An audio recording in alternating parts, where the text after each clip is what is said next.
I know we have quite a few QGIve clients on the call today, but for those of you who are not familiar with what we do, we are a fundraising software providing support to over 6,500 nonprofits throughout the United States and Canada. And we're really excited to boost your fundraising efforts and results through donation forms, event and auction management, text fundraising, peer-to-peer fundraising, and so much more. We integrate with many CRMs. So if you think QGIve could benefit your organization, reach out and set up a time to chat more. Okay, I am so excited to introduce you all to Rachel Meir, today's webinar host. At 26, Rachel launched the nonprofit Girl Start, which empowers girls in math, science, engineering, and technology. She did all of this from her apartment with $500 in a credit card, and several years later was able to raise over $10 million. She was featured on Oprah, CNN, and The Today Show. Her career spans running successful nonprofits, leading an online fundraising consulting practice, and managing major gift portfolios. And today she transforms fundraisers into confident, successful fundraisers. And we're all in for a true treat for the next hour. So I am thrilled to turn the mic over to Rachel so she can dive in.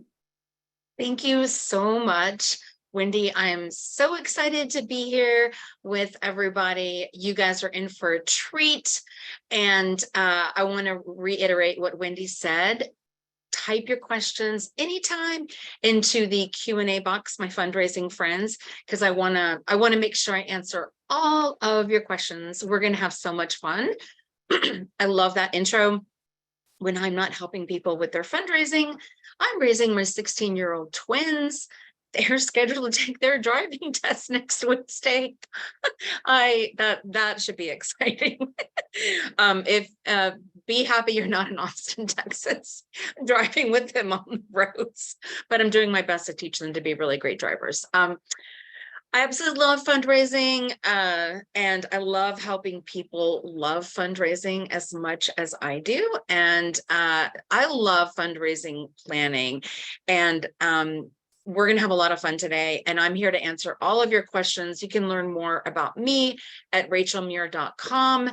You can type your questions anytime into the Q&A, and I will be sure and answer them all there. You can get today's slides. Today, we're going to be talking about the 3 ingredients to a no tears fundraising plan, how to make smart goals, making sure you follow your goals. It's one thing to set a goal. It's another thing entirely to follow it. I'm going to give you the number 1 secret to make sure that everybody follows their goals. Hint, hint, it's related to your performance evaluation and compensation. I'm going to show you lots of examples. And if you download, you will get all of these. So I'm going to pop into the chat here. Oh, dogs barking. Don't worry about any dogs barking. But I do have to brag really quickly, Belinda, on one dog right here who doesn't bark. This is Max. He's sitting on my lap. He's like the sweetest dog in the world, and he doesn't bark. So he goes to webinars because he doesn't bark. But don't worry, we don't hear your dogs barking, and you're amazing. And thank you for being here, everybody. We're going to have a great time. And like I said earlier, you can type your questions anytime into the Q&A, and I will be sure and answer them. So I love helping people with their fundraising. I have a program. It's a webinar every single month, a 90-minute webinar and a workbook. And this month, our workshop's on Thursday. Every workshop's like the 3rd Thursday of the month. This month, our workshop is on launching a capital campaign. Next month, we're going to be talking about how to do a donor survey. July, we're talking about making over your board. So if you're looking for some inexpensive, powerful, meaningful help with your fundraising, this is a really great option. It's only $49. I'm really excited about our workshop this Thursday on launching a capital campaign.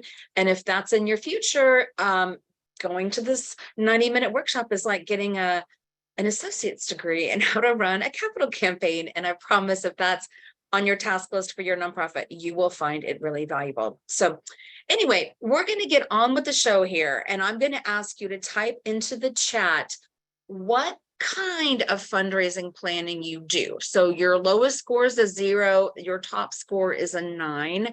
And so my first question is, we have a strategic plan that's current. We follow our strategic plan. If you got both of those, you can earn 2 points. We made a fundraising plan last year. We involved key staff in creating our fundraising plan.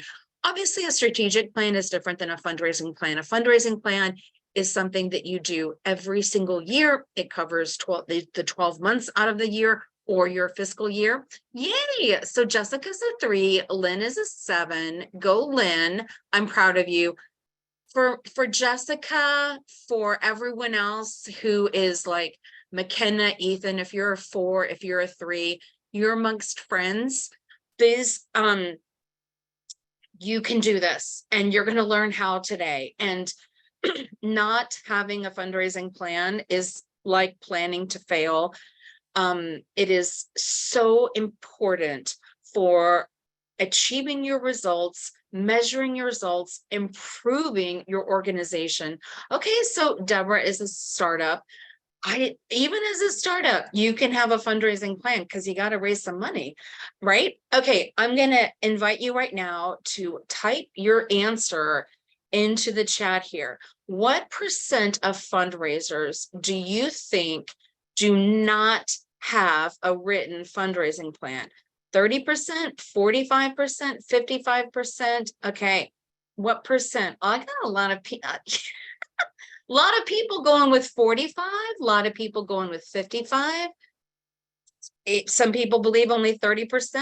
I guess if I did this as a poll right now, I think the winner would be 45%.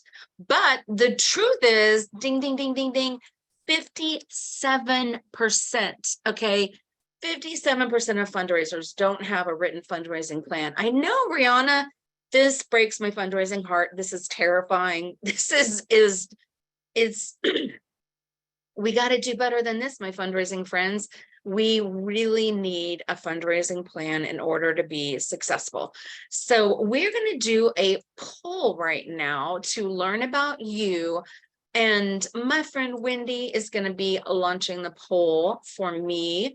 And yay. Okay, I have a written fundraising plan that I follow. Yes or no?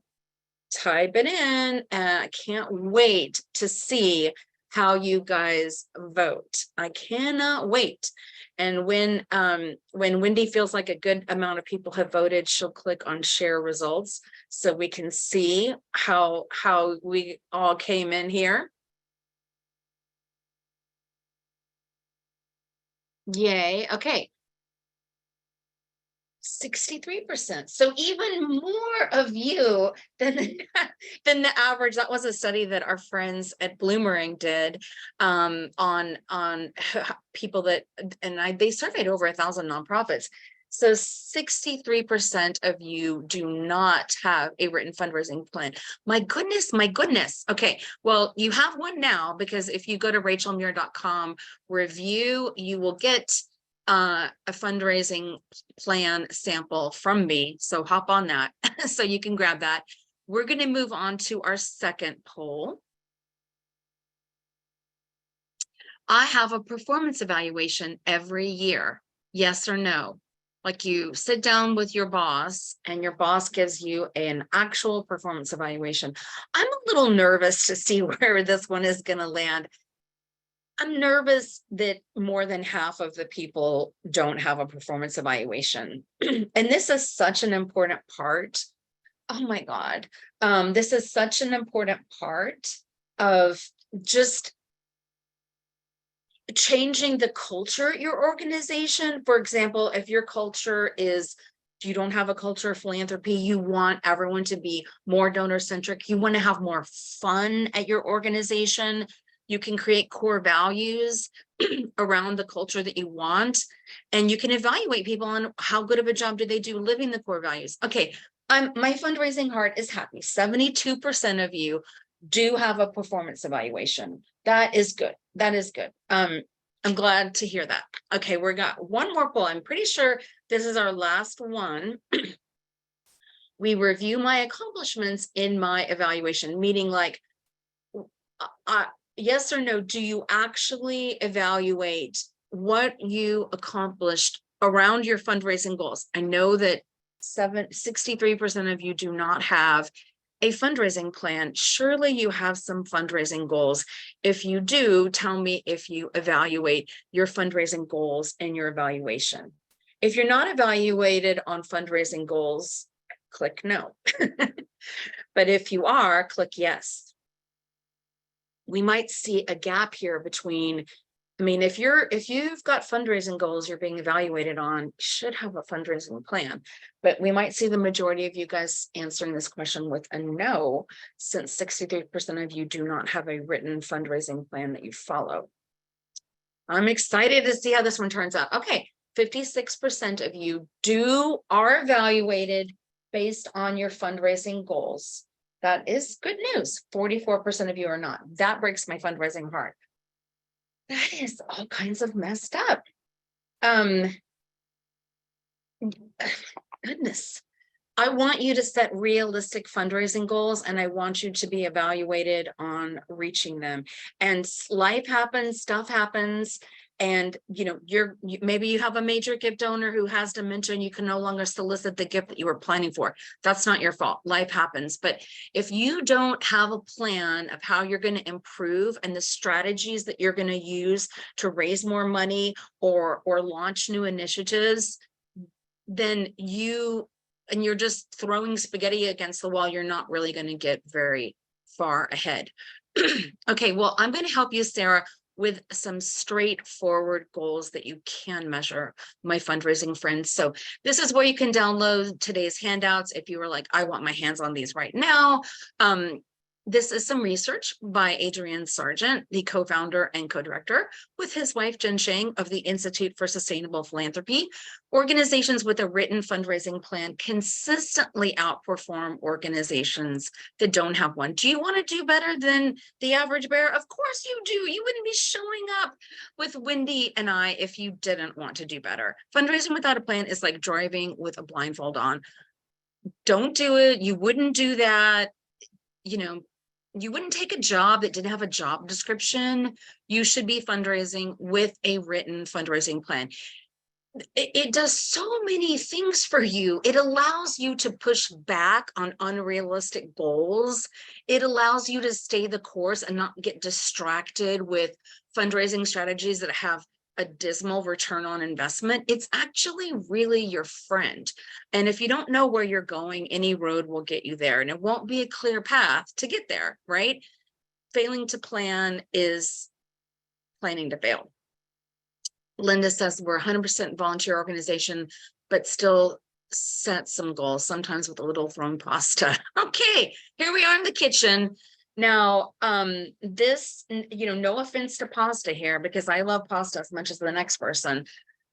These are your 3 ingredients to a no tears fundraising plan. You need to have measurable goals, okay? You need to know what your retention rate is right now if you set a goal to improve your retention rate by 5% or by 10%. You can't set a fundraising goal to have 100% donor retention.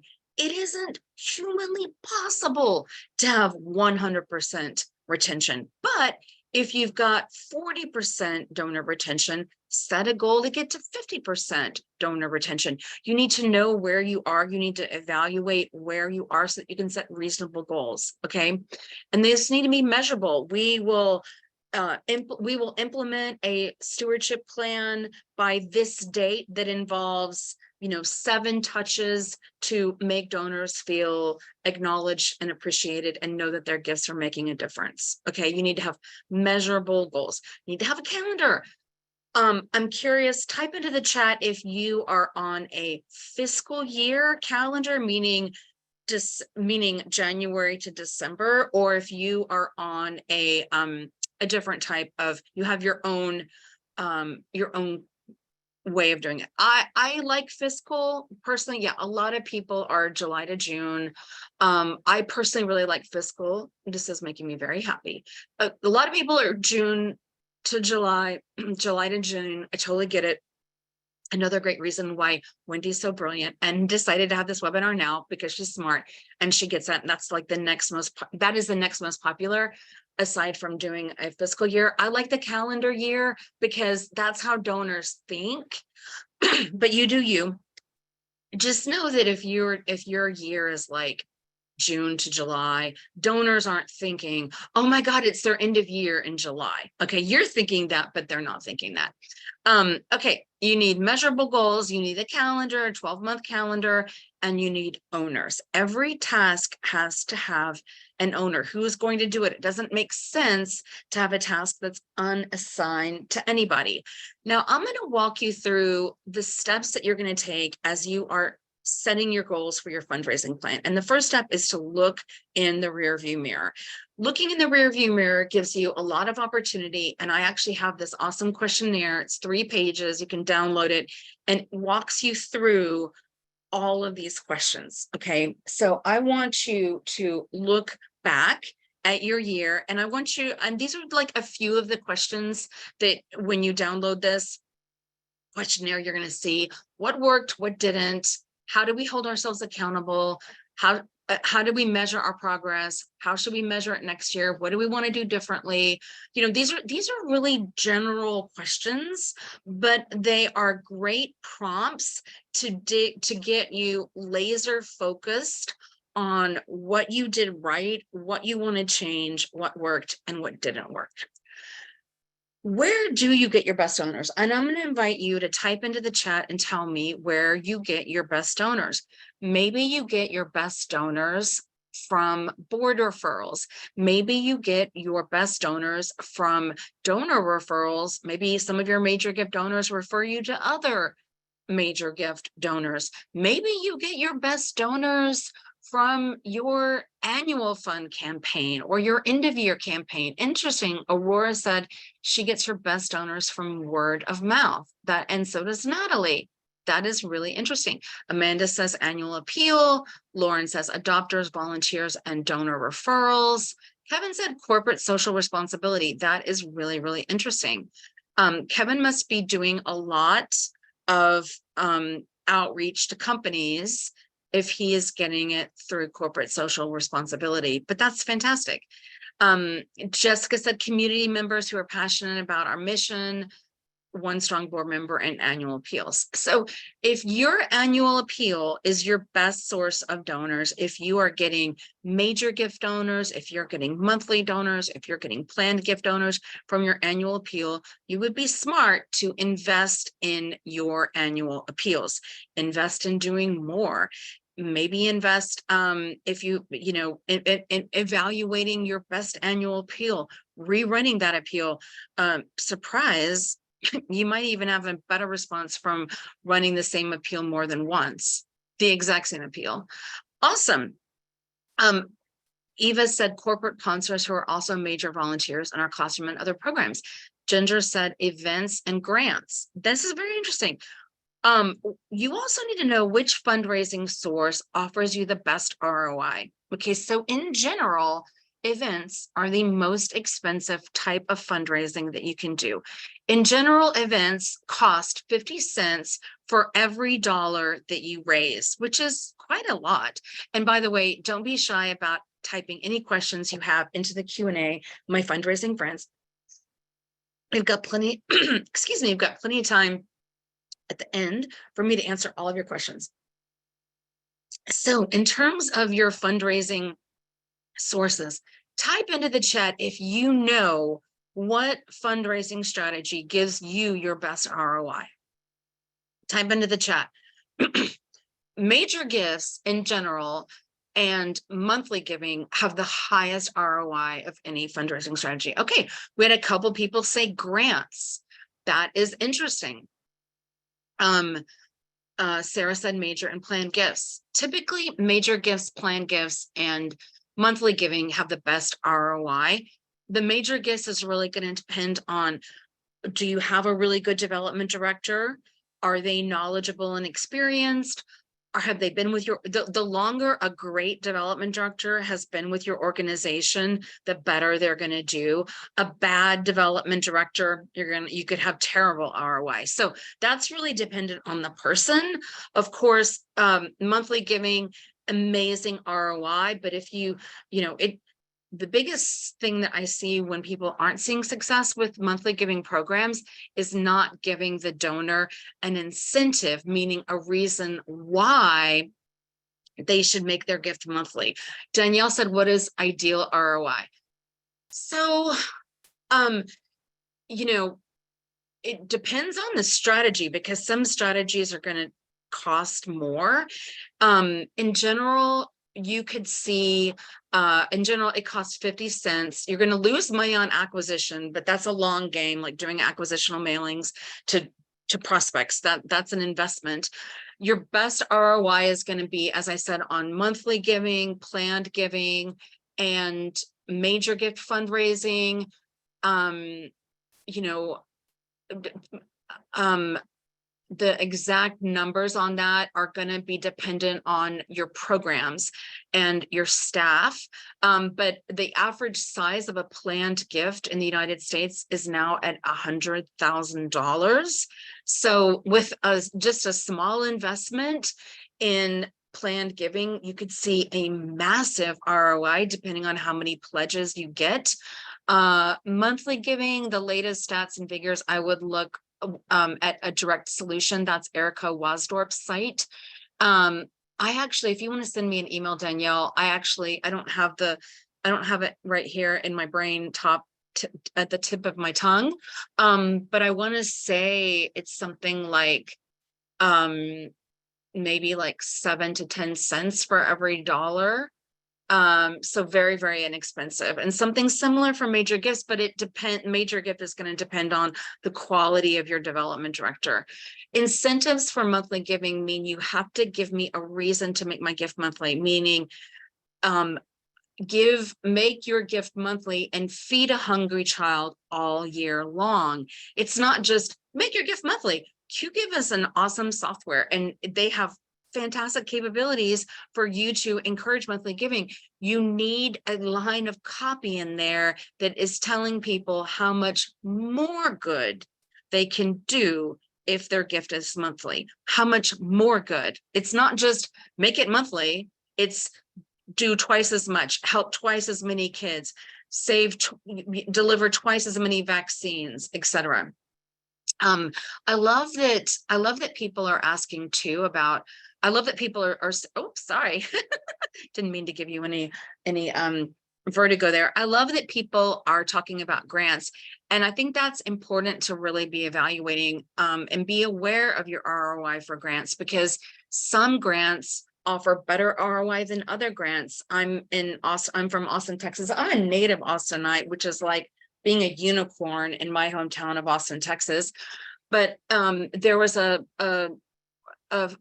funding program here for a while. There were a couple that had horrible ROI because your odds of getting the grant, which was extremely time consuming and difficult to write, were so bad. Right. So there was one grant, I think it was like $50,000, and the odds of you getting it were very low based on the popularity of the grant. And it was a real time suck to write. It was like 40 to 60 hours. So it's important that, for everyone who's had grants, that's great. If you if your grant writing is working. There was another similar type of entity in my hometown that was doing this like fundraising haiku, where you would write a haiku and you could be given a really small grant. And it's like, you have to really consider, is this worth my time to do this?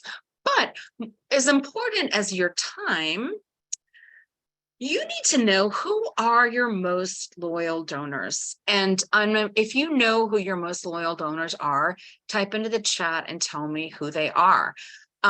Your best prospects for planned gifts, meaning a donor naming you in their will or estate, aka legacy gifts, are donors who have been very loyal to you, giving you small amounts over a long period of time. Christina's says her board and volunteers. Recurring gifts, monthly gifts. Wonderful. That's wonderful. Yes. Monthly donors are fiercely loyal. You have to really, really mess up to get a monthly donor to drop you. Once someone becomes a monthly donor to you, and also once someone becomes a planned gift donor, but once they become a monthly donor, they really see you as part of their family. And they really see you as like, when you succeed, they succeed. Now, once you get that person to make a legacy gift, then you have moved into a whole new threshold of giving with that individual, where you've moved from immediate funds to assets. And on average, their giving to you will increase 10 times, because that you are no longer in the disposable funds category, you are in the assets category, and they are thinking very differently and very strategically about giving to you philanthropically. I am really passionate about monthly giving. I did a workshop on this last month. I genuinely believe, and it's a part of the same program where I'm doing a workshop this week on Thursday on capital campaigns. So if you want the workshop on planned giving, you can get it by signing up. I firmly believe, and I'm glad to see a lot of people responding with that they're doing monthly giving and that they want to do planned giving. I truly believe that it is the savior of philanthropy, and that it is the savior of the future of philanthropy, because and Ty, go ahead and humor me and Wendy by typing into the chat, what is the average age of your donor? If you know the average age of your donor, type it in to the chat. Wendy and I both love dogs. And I just have to say, Max wants to say hi one more time. He loves dogs too. These dogs that are here, so cute. So cute, so adorable. Okay, 75, 55, 75, 60. Okay, now, for my friend Karen who doesn't know, I want you to find out. I want you to find out the average age of your donors. Now, type into the chat and tell me, in your annual fund appeals and your direct mail appeals, what size font are you using? Type into the chat and tell me what size font you're using in your written direct mail appeals. 12 point, 11 point, no, 13 point. Okay, Karen, good job for using 14 point. Ginger, stop using 11 point font. Heather, no. 13, 14 point font. Nothing, it cannot be under 12. And I think it should be more than 12. I mean, think about what you just told me, how old they are, right? This is what happens. This is like, I can't control this. This is aging, right? I wear these all the time. My husband needs readers and won't get, well, he has readers, he needs glasses. Yay. And that's an excellent point. I cracked a roar up. Christina said 14, and we use the same type of font for all collateral. Okay, well, print collateral font is going to be different than digital font, but I'm sure you are taking care of that. So keep typing your questions into the chat, and I'm glad to see that you guys know who your most loyal donors are. I'm not surprised that many of you wrote down recurring donors. Be thinking about how you can get more recurring monthly donors. That's a really great strategy for you. Be thinking about how you can get those loyal donors giving small amounts to you over a long period of time to give you a planned gift. It is a missed and massive fundraising opportunities.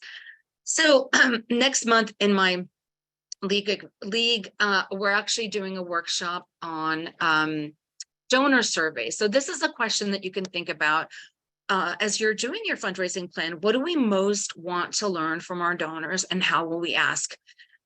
I teach people how to do donor surveys, and people always want to start with the survey questions, but you have to start with, what do I want to know about my donors? What do I want to know? Do I want to know why my cause is important to them? Do I want to know what inspired them to give today? Do I want to know where I rank in terms of their top philanthropic commitments? Start with what you want to know, not good survey questions you saw another nonprofit ask. Okay, fundraising friends. So that was all step one. Those are all prompts to help you look in the rear view mirror. And I'm going to pop this in here one more time. This is where you can download that questionnaire, as well as the examples I'm going to be showing you here in just a second of fundraising plans. So step one, you look behind. You look in the rear view mirror. Step two, you're going to write SMART goals, not just any goal, but SMART goals. Now, make doing this fun. Have prizes, have candy, have Red Bull, have Coke, have caffeine inducing, sugar inducing superpowers to help people stay creative and help people stay engaged. How much, go ahead and type in, how much do you think writing down your goal boost your odds of achieving it? Just take a wild guess and type into the chat, humor me. Ooh, Christina said 100%. Totes gourmet coffee. I love gourmet coffee. I've got 2 coffee items right here. Love the coffee. Love the Starbucks. Love the coffee. Delicious, delicious. Okay. My screen just got blurry, so I'm gonna do stop video and then start video so that my screen will stop being blurry. Okay, so here we go. 80%, 100%, 95%. Okay, you guys are fantastically ambitious here on how much. I love that. It's not quite that high, but it does increase your odds of achieving it by 42%. So that's a heck of a lot better. Yes, I love their optimism too, Wendy. The reason why is by writing down your goals. And like, I'm actually taking a course right now. I'm taking, I mentioned Adrian Sargent and Jen Shang from the Institute for Sustainable Philanthropy. I'm taking their philanthropic psychology course right now. And I have a whole notebook, my whole little llama notebook over here, just for writing down what I'm learning in their course, because if I write it down, I can keep it up here. So writing down your goals forces you to get clear and motivates you to complete the necessary tasks to get to your goal. It makes you strategize. So get some coffee, get some candy, get some pizza, get the troops in there to write your goal. You've got a 42% chance you're going to achieve it if you just write it down. So this is what SMART goals, they're specific, meaning we're going to we're going to improve our donor retention rate from 40% to 50%. We're going to increase it by 10%. They're measurable. I can measure my success in doing that. I'm going to do this by this time. Like that's time bound. They're attainable. It's not like we're going to have 100% donor retention, because 100% donor retention is not humanly possible. This is life. Okay. Death happens, accidents happen, people move away, people change jobs. I mean, like they move to another city. So you're never going to be at 100% retention, but you can certainly be at a better number than you are right now. They're relevant, meaning it helps. Stewardship is a very relevant SMART goal, because stewarding donors will make them give to you for a longer amount of time, and they will also make donors give larger gifts. So those are all the elements of why you want to create SMART goals and what SMART goals mean. So here are some examples. Plan and launch a monthly giving program by March 31st. Create a culture of philanthropy where everyone embraces the role and the importance of fundraising. To do this, we're going to train our staff and our board on fundraising. Yay, that's what I do. Then we're going to articulate what behavior constitutes a healthy culture of philanthropy, like welcoming donor visits and, using donor-centered language in our newsletter, in our donor newsletter, and in our appeals and our thank you letters, including this in our core values and in our employee orientation and our board orientation and our employee handbook. Success meaning this goal will be measured in staff's annual performance review and board assessments. Okay, so that's a great example of a goal, how we're going to achieve it, how we're going to measure it. There's some other ones: recruit 2 volunteers, have them in place by April 15th. So this is just an example of some SMART fundraising goals that you might write for yourself.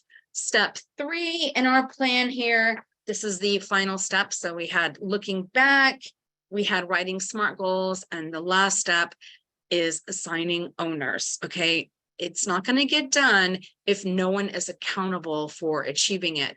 You need to put the goals in the employee's work plan, and you need to evaluate them on how good of a job they did achieving the goals. Okay, put it in their work plan. It must be in there.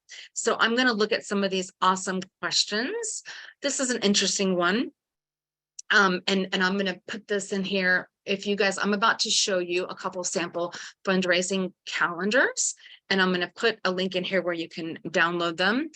Kevin asked, for a smaller organization, is it worth engaging in physical appeals? As in, I guess that by physical, Kevin means direct mail.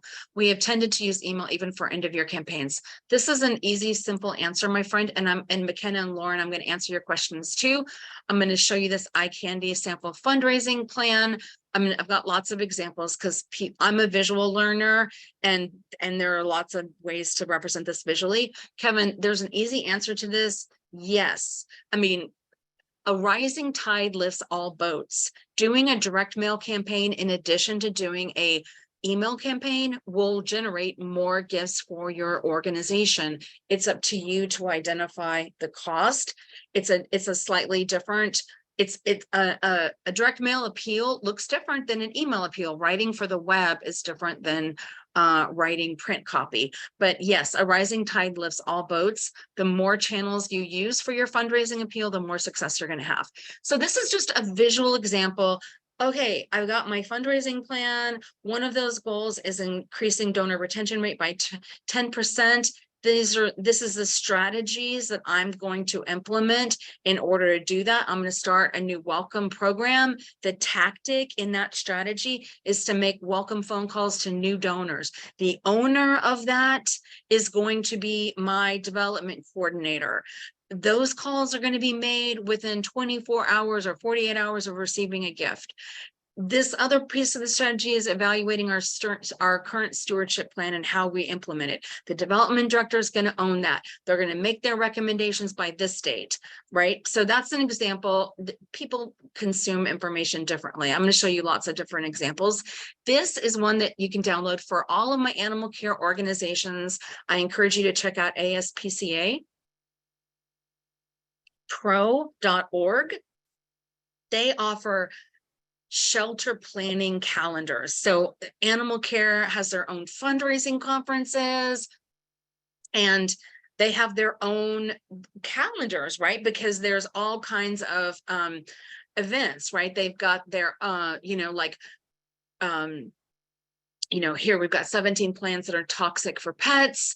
They've got, different, like there's different holidays. There's, like Abandoned Dogs Awareness Month. I'm guessing there's just different, they have a special calendar for shelters related to some holidays and events that they might be doing. So this is a really valuable for all my animal care peeps. I encourage you to think about that. And this is also just another format for everybody.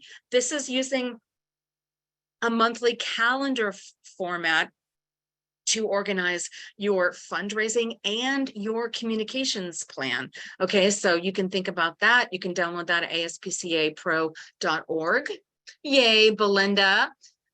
See the doggy paws. This, you can download this when you go to rachelmuir.com/review. I've put this in the chat a couple times. This is a 12-month fundraising calendar. I have this broken out by months, the activity, the owner, the cost detail, the projected expenses, the projected donations, what we did during this last year. Again, this is the goal and the task. This is just one of many ways. There's not one right way to do a fundraising calendar, except for this. It needs to have SMART goals, and it needs to have an owner. If I have owner as an entire column in here, because if you don't assign the task to someone, how on earth is it going to get done, right? You need a timeline, you need an owner, and you need a measurable specific goal in your fundraising calendar. So, in January is a donor survey. It's going to cost $7,000. Hopefully we'll raise 5,000. Last year we raised 3,000 doing it.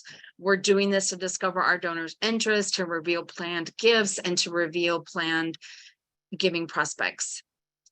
When you have a staff of one, you do own everything. I used to be a staff of one.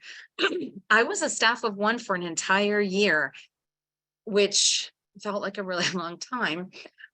You're going to do the best that you can, Carrie. You're not going to give up. You're going to do the best that you can do. I would focus on major gifts. I would focus on grants. I would focus on raising enough money to hire someone else so that you're not the only one. This is the second page of that. I total out these expenses and these income.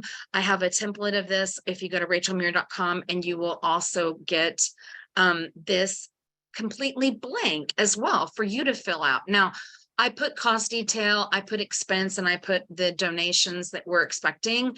And, I did this to help you understand what you could potentially raise here quickly. So Caitlin asked, this is a question that I know that Carrie can relate to.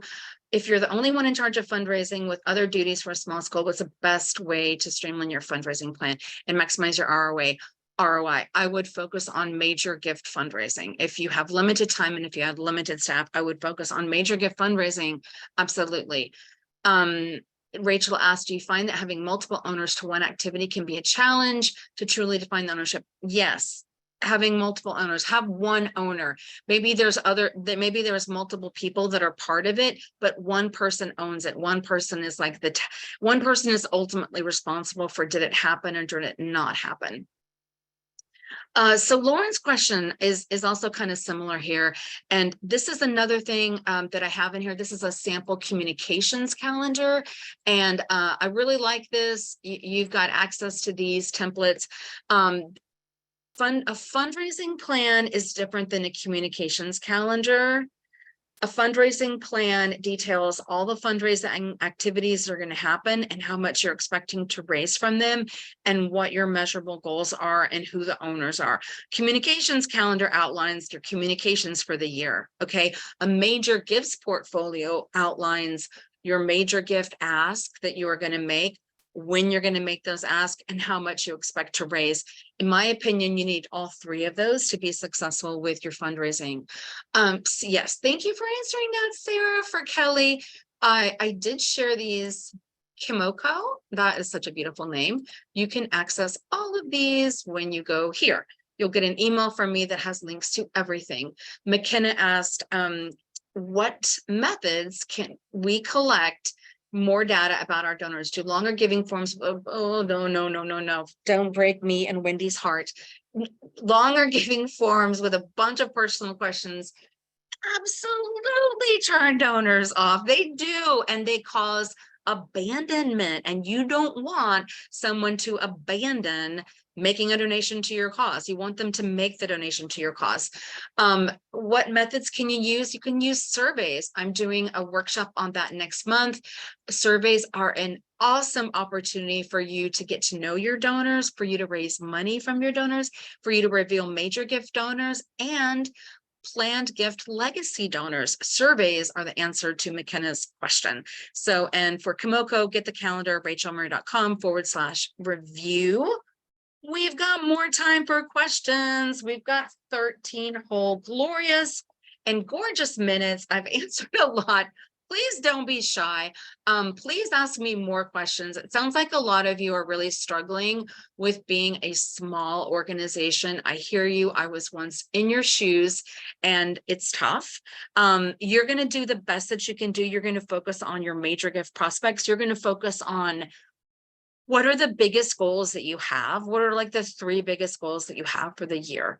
So that is my advice. Oh, how does QGive facilitate major giving, like major gift donors? So that's a great question, Tiffany.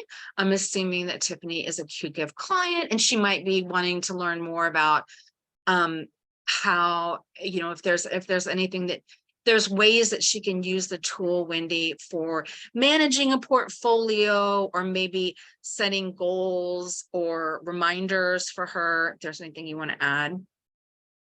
Yeah, QGIF does integrate with a lot of CRMs, and that's a great way to kind of find out who your major donors are, right? Doing that donor research. So that is one way that we could kind of assist in that.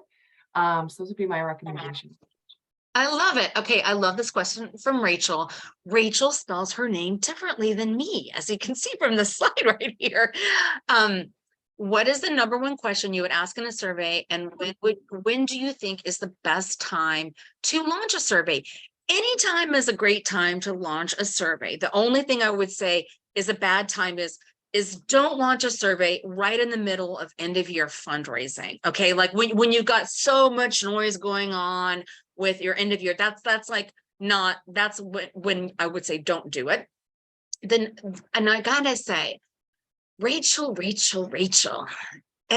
what people always ask. I hope that Rachel signs up for my workshop on how to do a donor survey, because it's pure gold. And everyone seems to always come at it from this angle, Wendy. They say, what's the number one question you would ask?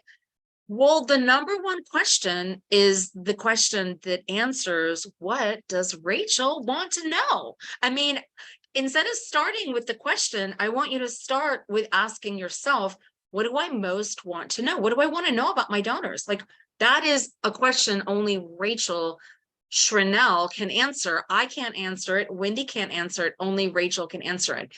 You can do micro surveys. You can do a survey after a donor makes a gift. It can pop them to a thank you landing page that asks, what inspired your gift today?